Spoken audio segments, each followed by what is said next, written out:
উজানের ঢল ও টানা বৃষ্টিতে কুড়িগ্রামের নাগেশ্বরী উপজেলার দুধকুমার নদের বেড়িবাঁধ ভেঙে লোকালয়ে ঢুকেছে বন্যার পানি।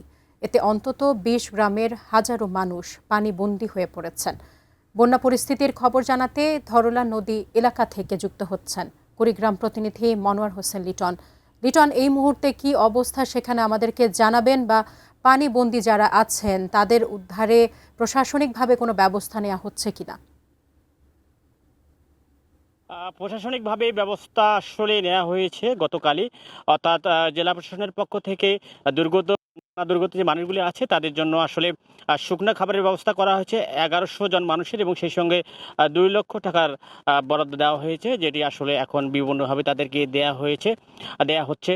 তবে এই যে বন্যা দুর্গত যারা মানুষ আছে তারা বিভিন্নভাবে দোষারোপ করছেন, বিশেষ করে পানি উন্নয়ন বোর্ডে যে কর্মকর্তা আছেন তাদেরকে দোষারোপ করছেন। কেননা তারা বলছেন এই বাঁধগুলি আসলে যখন বন্যা আসে তার আগেই সংস্কার করার দরকার, প্রয়োজন ছিল। তবে সেটি না করার কারণে এইরকমটি বাঁধ ভেঙে লোকালয়ে পানি প্রবেশ করছে, এরকম অভিযোগ আসলে যারা ওই এলাকায় মানুষ আছে তাদের।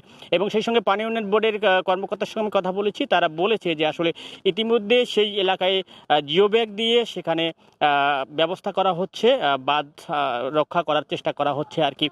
এবং সেই সঙ্গে শুধু দুধকুমার নদের ওই বামুনডাঙ্গার যে ২০টি গ্রাম প্লাবিত হয়েছে সেখানকার মানুষ শুধু এলাকায় প্লাবিত হয়নি, সেখানে ফসলি জমিও আমরা জানি এখন বীজতলা আছে, এবং সেই সঙ্গে পাট আছে বা ভুট্টা আছে, সেগুলিও অনেকটা প্লাবিত হয়েছে, এরকম তথ্য আমাদের কাছে আছে।